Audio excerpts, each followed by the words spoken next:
The world might be on pause, but it doesn't mean I have to wait. I am ready for success, and nothing is going to get in my way. I am sticking to my plan, and I will make it real. I'm taking action today so my future can start tomorrow. PTE is a secure English test for your visa and study application. It's quick and accurate computer-based testing, with results typically available within just 48 hours. PTE. Ready when you are.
Hi everyone, good afternoon and welcome to this afternoon's Australia X presentation from Megumi Miki, How to Network When Networking Isn't Your Thing. Megumi helps organisations and communities flourish by enabling people to bring their strength and passion to work and their lives. After attending an innovative culture change program in 2001, Megumi realised that she had to put aside a successful career in finance and strategy at ANZ in order to truly make a difference. This life-changing moment helped shift her focus to become an author, speaker, and consultant in leadership, culture, diversity, and inclusion. She is the author of Quietly Powerful, How Your Quiet Nature is Your Hidden Leadership Strength. We'll pop a link for that in the chat now. She's the finalist of the 2020 Australian Career Book Awards and Start Inspiring, Stop Driving, Unlock Your Team's Potential to Outperform and Grow. Again, all the links for that are in the chat. We're delighted that Megumi has agreed to speak today to our international student community about networking, such an important skill and one that we know many of you would like to improve to develop your own professional networks, both here in Australia and around the world. During this webinar, we'll be giving away 2 copies of Megumi's book, Quietly Powerful. We'll select 2 winners at random and be in contact with you by email to arrange for postage, so keep an eye on that. Megumi will speak more about her book later, because it is ultimately an innovation for all of us to start expanding our view of good leadership. Welcome, Megumi. Thank you, Alex, and delighted to be here. So thank you for the opportunity to join you. So networking, what is it about networking that we don't like? For me, I have to say, as you can probably imagine by the fact that I established an organization called Quietly Powerful, you can imagine that the reason why I don't particularly like networking in its, I guess, perceived form is that it is quite daunting to meet new people and to be able to strike up a conversation and to be able to reach out to people that you've never met before, thinking, oh, are they going to respond to me? So there's a lot of things that concerned, is not that comfortable. So that's certainly the case for me. So what have I done about it is really some of what I'm going to share. So what I'll take you through is some myths that I have come across that I was really caught up in that held me back. But let me just ask you the questions, and if you can just ponder on this for a little while, that'd be good. So, okay, let me just make sure I can page down. So what is it about networking? So if it was face-to-face, I mean, this is virtual at the moment, but if virtual is the same because you still have to meet new people, or if you end up going to a function, you will end up meeting people. So I was certainly one of these people. Can you see the red circle there? I walk into a room full of strangers and I think, oh my God, this is overwhelming. I don't know who to start to talk with. And I still remember one time I went to a networking function where I knew nobody. And I walked up to somebody and we spoke for about 5 seconds and her friend joined and they started chatting and I got excluded. It was like, oh my God, this is really awful. And so I don't think they meant to exclude me, but obviously they were really wanting to catch up. And so I felt quite left alone. And so I thought, okay, I better move on. So there's that fear of rejection or fear of what if the conversation doesn't go so well. So there's definitely that.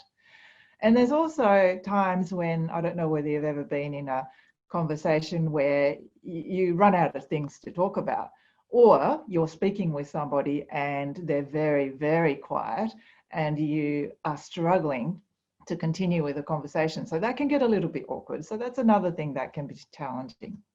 And then there's also others who just don't stop talking. Have you ever come across people who are just not able to recognize maybe you're looking a little bit bored or looking away and thinking about other people to talk to, but they just don't stop. So you just have to start thinking about, oh, how am I going to extract myself from here, whether it's going to get a drink or something like that. So that can happen too. So what are you like? Are you the type that likes to just hide and try and not be seen and maybe find somebody that you know if you can? Are you that type? Or are you the chatty one that gets a little bit annoying for some people because nobody else gets a moment to say anything? Or maybe some of us can be a talker because we get nervous. Because sometimes, because of our nerves, we just start to talk and we start talking about nothing really. And I remember when at times, I don't do it very often, but I just kind of feel like I have to make up some conversation. So I'm talking about nothing and I know I'm talking nothing, but I still have to keep going and that's really awkward. Or somebody asks you a question and you don't know what to say. So you're like stunned and you're not sure what to do. Or at times, other times you think, oh, what else can I say? And again, you get a little bit stuck. Or are you the type that feels a little bit fake because you're putting on like an entertaining kind of voice and a tone and a persona, and you don't really feel real anymore because you're putting it on? So that can happen as well. So these are some of the challenges we can find in a networking function or an event where we have to meet people. And I understand that you have to, or you do have an opportunity to do some networking afterwards virtually. So it'll be interesting if you can pick up some skills or tips around here, even in a virtual context. So here are some of the myths that can really hold you back. And this is both in a virtual and not just events as well. It's in terms of building a network. So that there's a difference there, isn't there? There's networking functions, but there's also building a network. So you don't necessarily have to go to a networking function to build your network. And you would probably know that, I'm sure you've heard of this phrase, it's who you know, not what you know. And so even as a quieter person, I knew that. So I knew that I needed to develop a network of some kind so that people knew me, but not only people knew me, people knew what I knew, or, helping people to understand what I know and how I can be helpful is a really important thing to be able to do. So here are some of the myths that really got in the way for me and has often gets in the way for many people. So I think the very first thing I would say, the myth of you have to meet lots of people quickly. I discovered that's a myth because I had this image of networking or building a network as almost like a race where you have to meet as many people as you can. And if it's in a business context, to get as many business cards. And unfortunately, when you do that, you really lose the quality. And so you have a 5-minute chat, you don't really get to know that person, and you end up with a very shallow conversation and you're starting to look away thinking, oh, who else can I speak to? That's not really a useful conversation because nobody's going to remember you, firstly, and that's not helpful. And then also, if you're on the receiving end of that kind of conversation, I'm sure, have you ever been in a conversation like that where people are speaking to you, but they don't really seem that interested? They're looking for the next person to speak to. It is really quite disrespectful. And so I think that that sort of need to feel like you need to meet lots of people quickly is quite an unhelpful myth that that can get in the way of real relationships and a real network that's helpful for you. So the second one, as we go virtual as well. So if you think about any social media tools or anything that you use to build a network. So in a professional context, I'm sure you've come across LinkedIn as one that people often use to build a network on a professional sense. And maybe as a student too, you use other methods to make connections. And I think there's a notion of the more connections or the more likes, the better. Well, again, can I say it's quality, not quantity?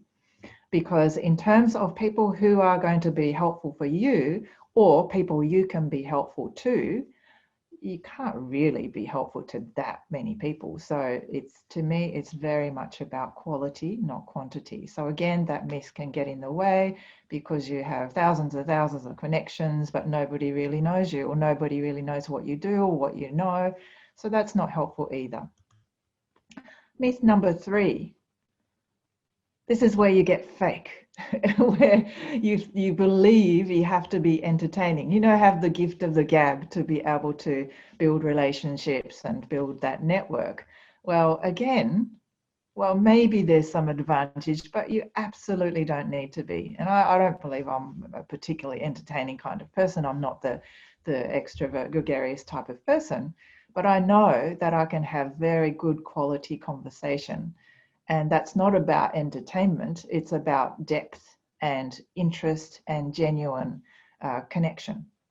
So to me, that's a very different thing where if you can just get comfortable with the way you are, your style, that you don't have to be entertaining to be building a network and building relationships, then you can really settle into the way you are and be authentic. And I think most people are drawn to people who are authentic.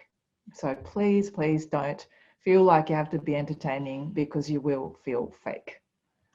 Okay, if you're a joker, then go for it. That's authentic, but if you don't feel like you have to. Myth number 4, it's rude to ask people you don't know. That is one of the big barriers to building a network. So whether it's in an event and when you want to approach somebody that you don't know, or whether it's thinking about somebody you want to connect with because you want to learn from them or you want to get advice from them or you would like some introductions, we have this hesitance that, it's a bit rude because, they don't know me from a bar of soap. And what's really interesting that I've discovered over time is if there's a really good reason and you approach somebody, then people don't seem to mind. And I've now been on the receiving end of that, where people ask me with a very specific reason why they want to chat with me, then I don't mind. And if I can be of help, then that seems okay. It's the ones where I say, oh, can I catch up with you for a coffee? And I go, what for? So that's very different. So there's something in there about that myth that it's rude to ask people. Most people, 99% of people, very, very helpful. So I don't think that's necessarily a useful myth. Myth number 5, people don't have time. Now, it's true that people are very busy and very time poor. But again, it comes back to what I said earlier on myth number 4. If you have a very specific reason and they are in that field or they actually have the ability to help you, most often people do like helping because they get something out of it by helping people as well. In addition, if you're able to be of help to them, then absolutely they will make time. So that's not true. It's more that people will prioritize their time for what seems useful or what seems important. So it's not that they don't have time. People will carve out time if they think it's important. Myth number 6, my grades or my work will speak for itself, and that can often hold us back from reaching out to people and letting people know what you do or what you know. And I have to say that's definitely been my mistake in earlier in my career, and definitely while I was a student, thinking, well, I've got reasonably good grades, I'll get a job or I'll get some sort of opportunity. Well, surprise, surprise, opposite to what I said earlier, and the myth number 5, people are busy. So if they don't know something, they're not going to deliberately go out and look for it unless you can let them know about what's useful for them. So it is a challenge where if people are too busy to notice, then you do have to make a connection for them so that you can share with them something that's useful for them, something that's important for them. Okay, so they're my 6 major myths. So I'm wondering whether you have been trapped by any of those myths in terms of building your network, reaching out to people or speaking with people, asking for advice or all of that. So here's the poll. If you can jump in and let me know which ones you tend to get trapped by and stops you from reaching out to people. Okay, I think you can choose as many as you want. So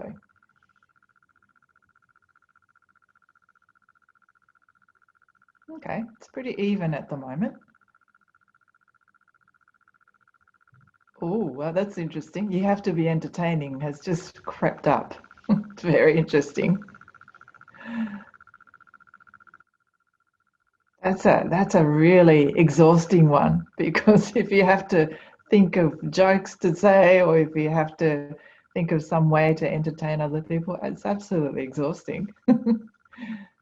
Okay, very interesting. Thank you. Thank you so much for sharing.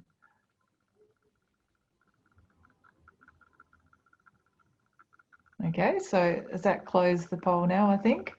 So you have to be entertaining is the top one. Is this shared? I'm not sure if this is being shared or not. Maybe I have to press the button here. Oh, here we go. I think it's shared. So there you go. So the top one is you have to be entertaining, believing that entertainment is the only, well, not only, but something that's useful, most useful for building relationships. Well, yes and no. Of course, being entertaining is fun and it's great, but it's not necessarily. I do believe that deep relationships are built more from listening and a genuine interest and a connection that way. So that's really interesting, isn't it? So, okay, let's go on to, can I close this? I'll just close that. Thank you. So let me share with you some of the strategies that might be useful in developing your network. So I've thought about a framework, if you like, in order to build a valuable network. So if you have any questions, I will have some time at the end, so please keep on adding it to the chat box. I believe that Rafaela and Alex are putting them together. So a few things that I have in mind in terms of ways to build a network that is valuable, rather than just a random mix of people and going for quantity rather than quality. So in building your network, think about why. So being quite purposeful in approaching people. So rather than just random anybody, think about who, but also why you would approach that person. So that will be one. Another one is being strategic in terms of don't go to any random event and approach people randomly. So get quite strategic about what it is that you're going to do. So what activities, what approaches you make. And then the third suggestion I have is absolutely being genuine. So it's how you approach people and how you have conversations with people. So the reason why I picked those 3 things is because if you miss one of them, you can see what can happen. So if you're not genuine, and I'm sure you can think of people who have approached you and they haven't been very genuine, it feels quite manipulative. So maybe they've approached you to get something, or maybe they've approached you to just to benefit them, and so it's not a mutual connection. So that feels quite manipulative, and you can kind of get a sense. You get a vibe. So that's not very helpful. If you're not very purposeful, so you're not thinking about why you're connecting with people, of course that feels a bit random, and so you'll end up with quantity, not quality. And if you're not strategic, if you're not being picky and choosy about how you go about building your network, whether it's events or how you approach people, then it can be absolutely exhausting, because again, you just do things that maybe perhaps doesn't suit you, or maybe you go to lots and lots of things and you absolutely get exhausted. If you're anyone like me, I do get exhausted from being around too many people for too long. So, it's my introvert nature, and so I can't do that. So it's way, way exhausting. So if you think about those three things, and if you were able to achieve all three, then you do start to build a valuable network without exhausting yourself and being really genuine and authentic as well. So let's think about each one. So being purposeful, it's this focus. You look at those eyes of that owl, it's very, very purposeful. So what that means, being purposeful, means that it's a meaningful connection. So you think about why you're reaching out to somebody. So an example of that is when I was writing my book, Quietly Powerful, which I'll talk about later on, one of the things that I did as part of the research was to interview people who are considered to be quietly powerful, or who I consider to be quietly powerful, if they are people that I knew. And so the reason why I reached out to them, some of whom, or actually many of whom I didn't know, is I had a very clear purpose. I wanted to find out from them about their leadership and how it works, and how they've overcome some of the challenges of being quieter, how they've used their quieter nature as a leadership strength. I was very clear about why I wanted to speak to them, and they were actually, except for one person who was a very private person, every single one of them, including people I've never met before, said absolutely yes. So there was no ums or ahs, it was just an absolute yes, and most people were delighted to be interviewed. So that helps. The other thing is a value add. If there's something that you can do that's going to be helpful for them, then it becomes a mutual benefit. So in the interview case that I was just sharing, I made sure that they got some, visibility. So whenever I interviewed somebody, I'd share with people who I've interviewed, and they felt proud of being interviewed and being part of the book. So that was helpful. And then focus. Thirdly, focus. So be quite focused. So not have a very general question or an approach to say, oh, I just want to catch up with you for a coffee. That's not very helpful. If you can be a bit more focused and say, I'm really interested in, say, for example, if you're a student, I'm really interested in finding out about this industry because I'm very interested in X, Y, Z. Might be a much more focused approach. So that's purposeful. Okay, so secondly, as I mentioned, was strategic. So don't go through all the doors, pick the ones that you think are going to be useful. It'll be more than one door, but pick a few that you think will be helpful. So again, as I mentioned earlier, quality over quantity. So I remember particularly early on when I started my business, of course, I needed to build a network to be able to help people understand what I offer and some of the things that I can do. And so I went to some networking functions, and I didn't particularly look forward to them, but what I found was there were some events where there were some speakers, or there was a topic or a theme, and I thought, wow, I'm really interested in that. And that made it a lot easier, because I knew I'm going to be interested in the topic, and also there was some topic or a theme I could talk about with other people if I meet people there, as opposed to any sort of networking event where there's just a general, come together and let's just meet each other type of event. I would find that quite exhausting, because I'll have to think about what kind of topics to talk about, and it can be a little bit random. So work with your interest and passion, in other words. So if you've got some kind of interest or a passion, then see if you can use that as a way of getting in. I also heard from one of the quietly powerful leaders, actually, that one of their strategies of meeting people was get involved in something that they're interested in and passionate about. So this was a person who just joined a new organization, didn't know anybody in the organization, and she really needed to learn about the organization, but also build a network in there. And she volunteered for a number of things where she had an interest. So she said that she was very interested in people leadership and culture and diversity. So she put her hand up for a few of those initiatives that were happening and said, I want to make a contribution. So that way you're being purposeful, you're adding value to others, and you're working with your interests. So you're being very strategic. You can see that both are at play. And then the third one is using multiple methods. So being strategic, it's not just about events, as I said.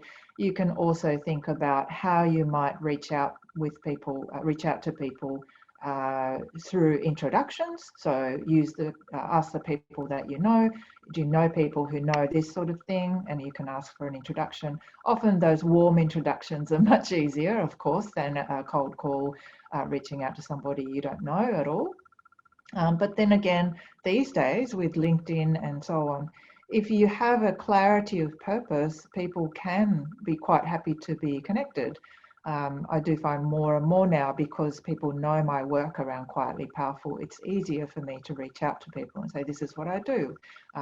Would you be interested in talking about X, Y, Z? So that's another method.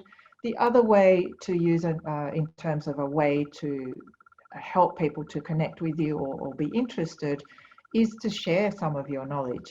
Now, I know as a student, there'd be some things that you know that other people may not know. So it might be time you started to share that, whether it's through your university newsletters or any social media, something that's useful for other people. If there's something that you know that's useful to share, then that's another way for people to notice what you know, and people may be interested to speak with you.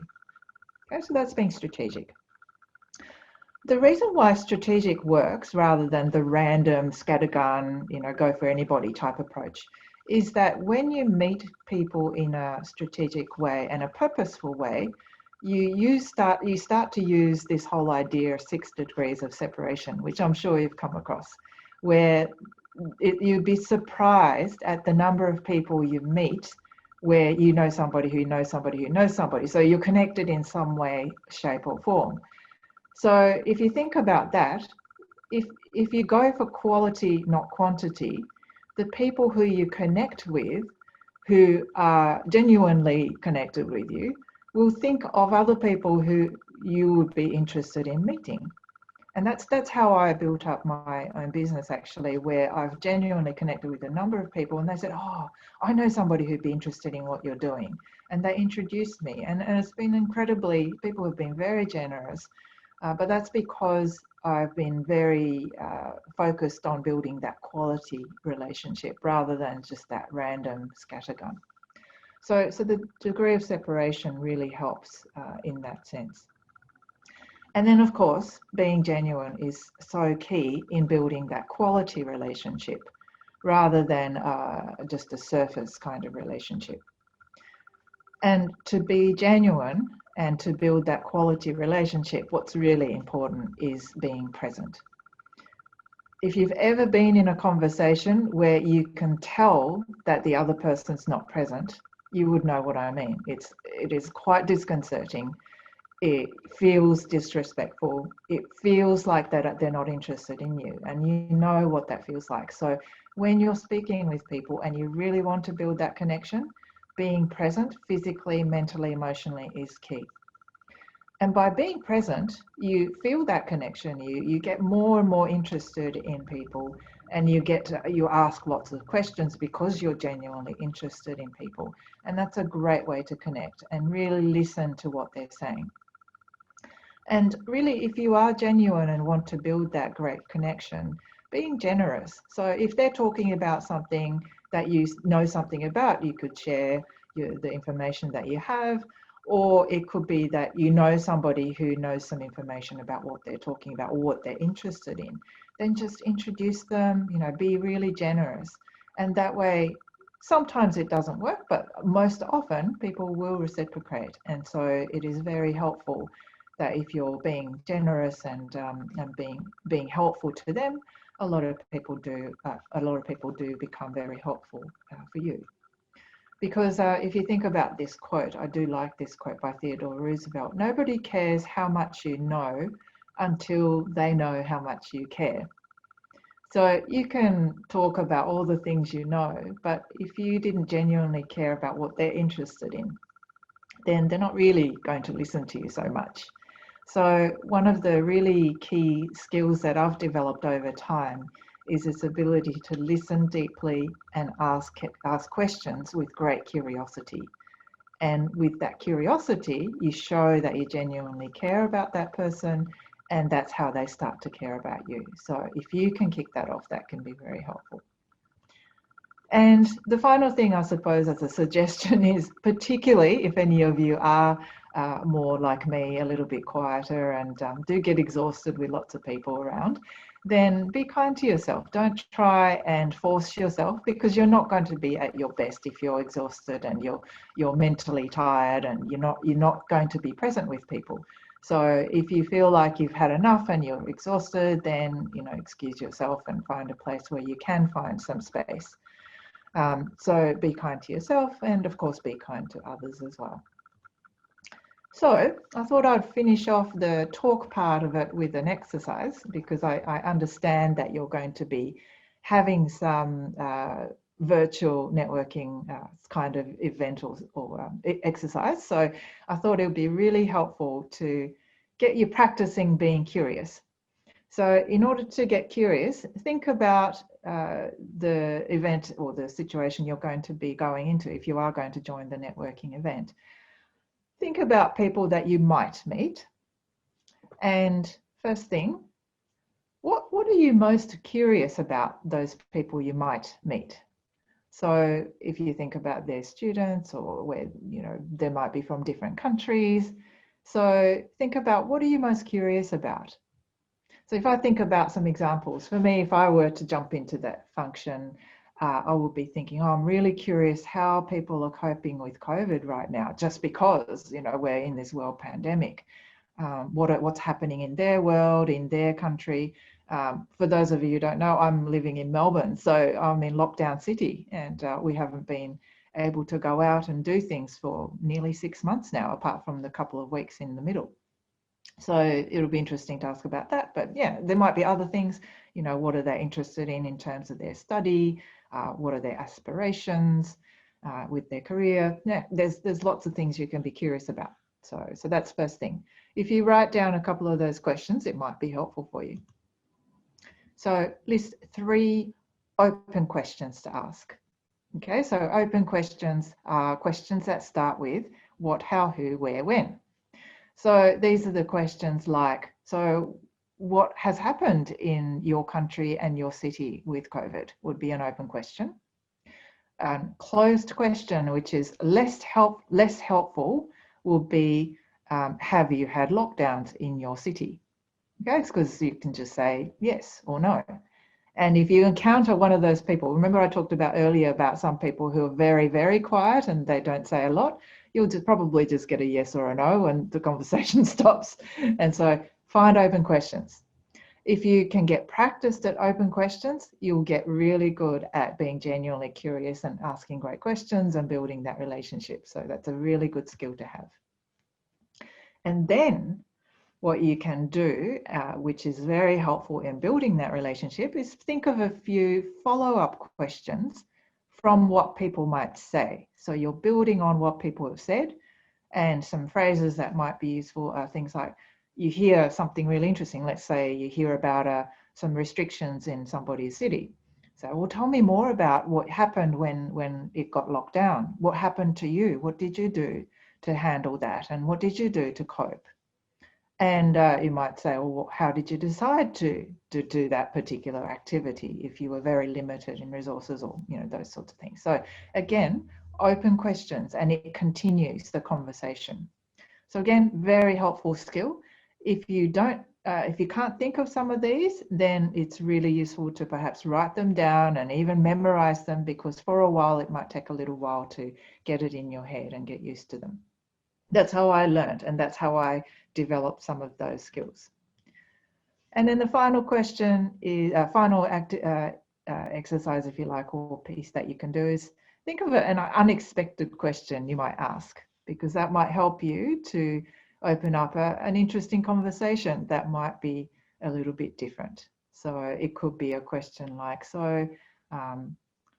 it could be something along the lines of, well, what have you thought about the COVID situation? Or it could be, have you had what have you had in the past that relates to what's been happening currently? Or it could be, what's an interest that got really affected by COVID? So, who knows? There's lots of different questions you can ask. So have a few up your sleeve. Okay, so that's really it in terms of the networking side of things. Alex, you've joined us, so I suppose you might be asking questions, is that right? But I'll just share a little bit about the book and what's happened and how it got made. So I mentioned to you earlier that I interviewed a whole bunch of quietly powerful leaders. So these are the pictures of the leaders that I interviewed. I am continuing to interview these other leaders who are quietly powerful, but these are the leaders who ended up in the book. And so the book was released last year, and it's very much about talking about how being quiet does not hold you back from being an extraordinary leader. Because some of these leaders that I interviewed are incredible. They are CEOs, CIOs, entrepreneurs. There's one person who who's the third woman to climb summit Everest. There is a Paralympic gold medalist. There is there are CFOs and CIOs. There's a partner at a law firm, partners at professional services firms, so accounting and consulting firms. There is a partner at an investment bank. And there's a whole bunch of different people there. So including the Australian Institute of Company Directors chairman. So there's a number of very senior people, very successful, very high impact in terms of their field. So it does not hold you back. And there are things you need to do to be able to be quietly powerful, because simply being quiet will not get you to being quietly powerful. And so I learnt a number of things from my own experience as well as these interviews. And that's how the book came about. And the Australian Career Book Awards is coming up in a few weeks, so I'm a little bit nervous. I don't know how it'll go, but I'm very honoured to be a finalist. And so I'll finish off with something, if you would like. So I mentioned asking questions is a really important and useful skill to have in building a network. I did develop a networking question cheat sheet for another talk that I did. And if you would like to, please just email me to this email, support@megumimiki.com, and I'm happy to share that with you. And also I have lots and lots of other resources in Quietly Powerful. So I can keep you up to date on some of the resources and updates I have. So please feel free to do that. So that's probably the main things. I just have, if you'd like to keep in touch with me, please do. I have LinkedIn and Twitter and Facebook, Quietly Powerful. I also have a new Quietly Powerful website. It's quietlypowerful.com.au. So please feel free to get in touch that way as well. I'll leave it there. Thank you. Thank you so much, Megumi. We've gotten some lovely messages coming through on the chat here. We just had one from Noor, who said, "This is an engaging talk. Thank you, Megumi, for sharing your experience, knowledge and thoughts." Everyone's being really engaging in the chat there. So that's been really wonderful. We'll just stop screen sharing now and we will get to some Q&A questions. We've gotten some really interesting ones coming through. Sure. So Megumi, one here from Animesh, who said, whenever he starts a conversation with a person that he doesn't know, his first instinct is to crack a joke or say something funny to create interest. Is it helpful to do that? And if not, what is your recommended pathway? Okay. If it's natural to you, absolutely go for it. And if it makes sense in the context of, let's say you're sitting in an event and you've just listened to a speaker and there was something funny and you want to comment on that and make a joke about that, makes sense. I can't see anything wrong with that. And I'll just turn that off so I don't get too distracted. Um, so I don't see any problems with that. But if it doesn't feel natural, if it feels forced, then don't. I think that's the main thing. And so if you can come up with some questions that invites people to share, I think that's a really great way to start a conversation. Excellent, thank you. So we have another question here from Manadeep, who said, he's a first-year student and knows that networking events are crucial, but what do you say when you meet an important person at the event? How do you start the conversation? Should it be personal questions first and then slowly slide into the business end of things kind of towards the end of the conversation, or just straight up asking what they want? When you say important person, do you have a sense of what? I would imagine if this was a networking event, and if it was, say, someone from their industry, if it was potentially, I would say, for uni students, potentially recruitment managers at a networking event. So you want to be quite direct with, I'm looking for experience in this field. What would be the appropriate way? Is it appropriate to just go straight up to them and cut to the chase and say, I am looking for an internship, I'm looking for a job, what's the pathway? Or is it better to kind of start with some icebreakers and that conversation, let the conversation build before you get into more serious topics? Yeah. I would suggest a little bit of ice breaking, but I wouldn't waste your time too much if it's set up as such a networking function where that's the purpose of the event, because if you like, the context is already there. If it was just if it wasn't like a recruitment kind of networking function, then it seems a bit odd to go straight up and say, I want an internship. But because it's already set up that way, I think it'll be useful to make a connection through a little bit more informal chit chat, but then, don't spend too much time, I don't think. Excellent. So another question here from Andrew in regards to the idea of quality versus quantity when it comes to networking. So he's saying that he sees this as a function. Both quality and quantity are important, just to varying degrees. So he's saying that the formula he uses implies that at a very low quantity, for instance, when it comes to networking, will result in a lower networking value. So if you're not getting out there and speaking to as many people as possible, it's not going to be as effective. He just wants some feedback on that. What are your views on the idea of quantity versus quality when it comes to networking? So I think I've evolved over time in my thinking around that. I used to think that too, that quantity was needed. But if the pursuit of quantity gets in the way of quality, I would choose quality. Does that make sense? So if you can maintain both and you can have a genuine connection and still move on and find new people to speak to, then yes. But if you find that you're either rushed or you're not present because you're looking for the next person, then absolutely not, because then they'll remember you for someone who wasn't very genuine. They'll remember you for someone who wasn't really present. And that's a really bad thing to do, in my view. Excellent. Thank you, Megumi.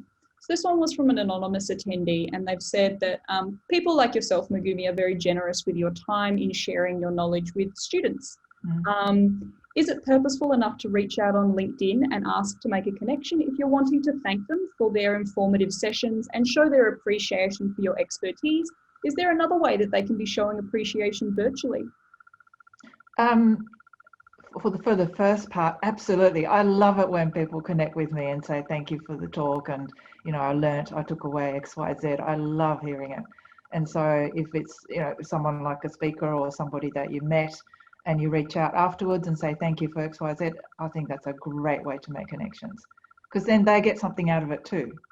There's nothing better than a compliment or an acknowledgement. So I think that's a great way to do it. Other ways, virtually, if you have their email, then you can always email them too. But to say thank you, appreciated X, Y, Z. But I can't really think of anything else virtually that I can. Brilliant. Yeah. So if anyone does want to reach out to Megumi, we've got details. Go for it. Yeah. Excellent. So one here from Mwe. What do you think are some sensitive topics in general? So sensitive topics to avoid in your networking, if you were just meeting someone from the first time, what should international students maybe steer away from, particularly if we take the Australian context? I'd say stay away from politics would be one. Even with COVID, I just reflected on that that's a really good question, because I thought about COVID, where if it gets a little bit polarized, I'd try and stay away from it. When I say polarized, so in Melbourne, particularly, for those of you who are not in Melbourne, there's quite a big polarization, so quite a difference in opinion about whether we should be locking down, whether we shouldn't be. And if you're trying to make a connection with people, you wouldn't want to put them offside by disagreeing with them up front. So I would be a little careful if it's a topic that seems to have a polarization, whether it's politics, whether it's anything else. Excellent, thank you for that one. So another anonymous attendee here has asked, how do you catch a chance to talk when you're in a group conversation? Yeah, that's hard, especially if you're surrounded by really noisy people. So, but I speak for myself because I am a little quieter, and I do find it's hard to jump in. It depends on the context, actually. So if it's a topic that you have knowledge about, you have passion about, you're interested in, it's probably easier because you can jump in and share something, and people will kind of listen because you have that knowledge. So that's certainly an easier situation. I think it's a bit harder if it's just a general conversation or a topic that you're not as knowledgeable about. But what you can do in those sort of instances is to ask questions. So back to questions. I remember I talked about the skill of questions as a really important one to be able to build that connection and relationship. So even if you can come up with a short question, at least you get a chance to have a voice in a group conversation. Excellent, thank you. So a question here from Jennifer. She said, first of all, thank you for this talk. And she wants to ask about having a meaningful conversation through Zoom or over the phone. She says that she's struggled with this kind of interaction. What would you recommend to approach these kinds of situations more effectively? And we've actually had a similar question come through from Peter, who said, can you talk about networking online, e.g. in a webinar like this, and with other participants, sorry. So to Peter and everyone that's attending, if you want to start connecting with people that have attended today's webinar, please feel free to share your LinkedIn profiles in the chat and start getting conversations going if you'd like to do that. And then in the meantime, Megumi, what would be your recommendations for someone trying to build a meaningful connection in a kind of a webinar instance or over Zoom? So is this where they don't get to talk like this on the screen? Both, maybe, if you'd like. Well, I think in a case of a webinar, it's really just, getting involved in the chat and engaging. That's from our perspective, that's really how we get that kind of ball rolling with networking. I think it's also a case of, if it's like a webinar where you're not actively participating, you definitely can, as we just said, reach out to yourself, Megumi. You're welcome to reach out with us at Insider Guides via LinkedIn as well. So there are ways to connect. But if you were catching up with someone on Zoom, like a one-on-one or a small group, no, I think what's the best way to approach that? So in terms of, sorry, I'll just backtrack a little bit in terms of if you're attending something. I have had an experience where I made a couple of comments which were a little bit different to what other people were saying, and one or two people reached out to me afterwards. So that was interesting. So that's as an attendee. But if you're catching up with somebody one-on-one on Zoom, then you have every opportunity to connect. I actually think now with this technology, there's almost very limited barriers in terms of making a connection, because I have, even in a group of about 10 people, I have managed to build a very close relationship. And so I'd say the tip again is be genuine, be curious, be interested in them, then they'll become interested in you. So, have those questions, be genuinely curious. find out more about them rather than trying to share more about you first. I find that, it sounds a little bit salesy when you start to talk a bit about you and, it's all about me. So, I do think if you can genuinely show interest in them, that's a really great way to connect. Excellent, thank you. So you shared a number of really interesting quotes in your presentation, Megumi, but we've had one here from Noor who's just saying she'd like to know what your favourite quote or motto or slogan is and why. Oh, wow. There's lots of favourite quotes, actually. Gosh, I don't know which one to pick. Maybe. We put you on the spot with that one. Yeah. Maybe one that I have worked on for my lifetime, and I'm a little bit older than many of you, and it has helped me a lot. Is funny. It's Eleanor Roosevelt, not Theodore Roosevelt. Eleanor Roosevelt. What other people think of you is none of your business unless you make it so. Excellent. It's been very helpful because, and I know when I was younger, as a student and even as a young person in my career, that really held me back, that, worrying about what other people think. Yeah. And it's not that I think the danger is if you go too far and go, I don't care anymore, then you can offend people. You can do all sorts of things that can damage your reputation. So it's not caring at all. But if you can be choosy about what you care about, that to me is my understanding of that quote. Yeah, excellent. If you're choosing. Got a question here from Prajakta, who said, what are the strategies for dealing with criticism or sarcastic questions while networking? Okay, criticism and sarcastic questions. Okay. Yeah, so if someone was networking and maybe they were in an unfavorable conversation potentially, and maybe they've just found someone that's a little bit rude, what would be the best approach for them? Find a way to get away. Simple as that.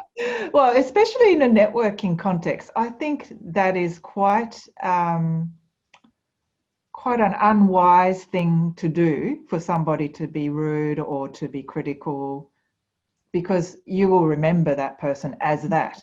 So to me, that's a very unwise thing to do, which is why I said things like politics and polarized topics are probably not a useful thing, because if it is a networking event or a function, or the purpose is to connect, you're disconnecting. So if you're being critical or you're asking sarcastic questions that are really tricky, you're making you're disconnecting rather than connecting. Yeah. Excellent. So if you're encountering that, then find a better drink or whatever. Not worth your time, really? No, not really. Go find somebody that's enjoyable to talk to. So a question here from Christy, and she's asked, she says, first of all, thank you for your time and sharing. Thank you to all of our attendees. Everyone's being very polite and very kind in today's session. So her question is, how do you maintain a relationship with people once you've initially connected? So, there's different grades, I guess. So some people you'll connect and you'll become their best friend, actually. I've had cases like that. I met somebody probably about 5 years ago at a networking function, and she's become a really good friend. I keep in touch with her. I've caught up. She's recently been looking for a job, and I helped and see if I could help her out in some way, making introductions. So just being helpful to each other, I suppose. If you make that connection and it really clicks, then absolutely be helpful to each other, like you're a friend. If it's, again, that's at the top end, and then there's probably different grades where there's certain things that you're helpful to each other about. So reach out to them. Say, for example, you found an article that might be useful for them because you know what they're interested in. So I send them off and say, oh, you remember we talked about this, you might be interested in this. So that's another way to keep in touch. And then there's, further grades where it might be once in a while you send them a note, say, oh, it's been a long time, how are things? You can do all that too. But I think it depends on what level of connection you've made. Yeah, excellent. So a question here from Joyce, who said, her husband is quiet and she's a lot more active. So whenever they're at a networking event, she tends to engage with way more people than him. But she'd like him to develop that skill so that she can start a conversation and then kind of leave him to it, where in the Mhm. past, it's been a case of she gets him involved with a conversation and it just kind of dies away. Mhm. What suggestions do you have for, she's saying either herself, ways that she can to involve her husband more actively, or any suggestions for him to actually get more involved with networking? That's a really interesting question. Hmm. Maybe show him this recording. Yes. Because I think for quieter people like this person, there's a couple of things. One is the quantity versus quality gets in the way, I think. So there's that sort of notion of, for a person who's very gregarious or more talkative, Mhm. quantity is a bit more comfortable. But for people who are quieter, doing the quantity is quite daunting. So not feeling like you have to talk to lots of people, I think, is more comforting for a quieter person. Mhm. And in terms of continuing a conversation, so if the conversation stops dead, then that's a skill that that person can develop, which is around those questions which I talked about. Yeah, so I know I've come across people who are very, very quiet. It was a parenting function actually, and I was stuck with a couple of people who didn't say much at all. So I had to work quite hard to ask lots of questions, and it kept on going for a while. But of course, if you don't find something interesting for both parties to talk about, then it's time to move on. So, but at least if you build that skill of asking questions, then at least you give each other a chance to find something that you're both interested in talking about. Excellent, thank you so much. So we will get to a few more questions, but I just wanted to announce the winners of 2 copies of your book, Megumi. We're popping their names in the chat now. So to those winners, congratulations. We really, really hope you love the book. We love it here at Insider Guides. So we're so happy to be able to share it with other people. So once we've announced that, if you could just get in touch with us and let us know your email address, and we can work out all the details from there. Great. So another question here we have from Unyime, who says, what are some examples of icebreakers that would sound informal, icebreakers to avoid when networking? Ooh, that's a very specific question, isn't it? So if you're at an event where there's been somebody talking, or there's a theme, or there's a topic of focus, that's why I like those sort of events. You can talk about that and say, oh, wasn't it interesting when so-and-so said blah? So then it's not like just about the weather. Because I mean, the weather, there's nothing wrong with talking about the weather, by the way. Yep. So, whether it's, whatever's happening in the world, or, something that everybody can relate to, I think that's fine. What to avoid, I suppose, if it's likely or possible that they don't relate to it. Like if somebody talked to me about the footy, we go, sure, we could talk about the footy if you like, but you'll be doing all the talking. So yeah, I think the whole point of icebreakers is finding some level of common ground. And so obviously if you're in that event together and there was some sort of topic, then that's common ground already. So use that. If it has to be the weather, then yes, it's common ground. Excellent. Yeah, I like that point of the weather. If you're an international student and you aren't in Australia yet, once you do get here, I think you will realize how much Australians like talking about the weather, particularly if you're on the kind of southeast coast, Adelaide, Melbourne, Sydney, because it is 7 seasons in a day. You'll hear that thrown about, but it's absolutely true. You can wake up in the morning and it's a beautiful sunny day, middle of the day, pouring rain, freezing cold, end of the day, it's a nice autumn kind of chilly evening. So Australians are fascinated by the weather. You'll be prepared for that. Just a couple more questions before we wrap it up today. I want to thank everyone. Our Q&A, we're up to 20 questions live that we haven't unanswered, and we've gotten through about 18 already, which is fantastic. Wow. So an anonymous attendee has asked, what about connecting with people from different cultures? How would you make sure that you're not offending them in any way? Yep, that's a good question too. So I think number one, never assume where they're from or what their background is. Just connect as another human being, I think, is an important thing. So some of you may have experienced this. we start talking, I've been in chats with some people and they say, oh, you speak good English. That is the worst thing to say, right? I'm born in Australia.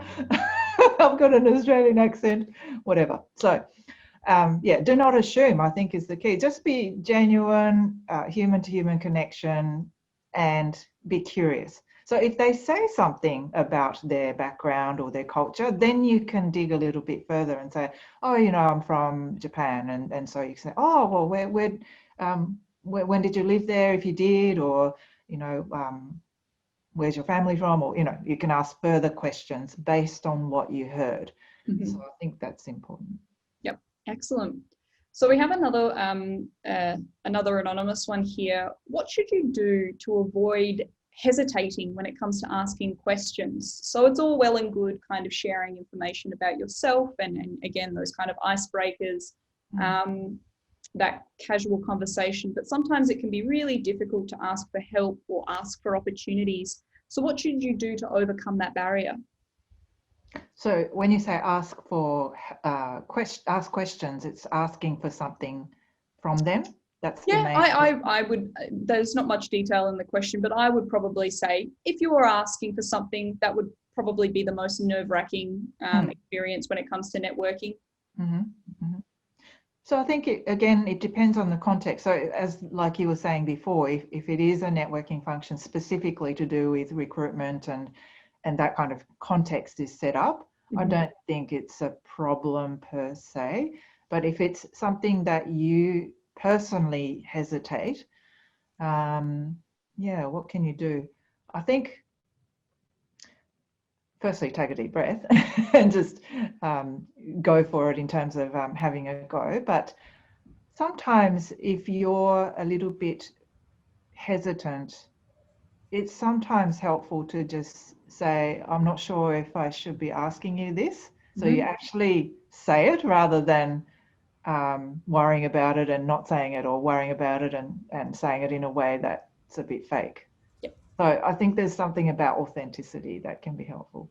Excellent. Thank you so much, Megumi. So we'll wrap it up there. Again, I want to extend an enormous thank you to all of our audience. Everyone has been so engaging and so kind. Hopefully you've gotten some networking done in the chat box there. Again, a recording of this webinar will be up if you do want to share it with someone that you know is a bit quiet when it comes to networking. So you'll be able to share this resource with them as well. And I want to extend an enormous thank you to you, Megumi. This has been a wonderful panel and we are so happy to have you joining us today. Thank you very much, Alex. And thank you everyone for being so engaged. No worries. And everyone, we will catch you at the next session. That will be another networking session and you will be going into breakout rooms. So you'll actually be actively building those networks in that panel next. So we hope to see you there and have a good evening, everyone.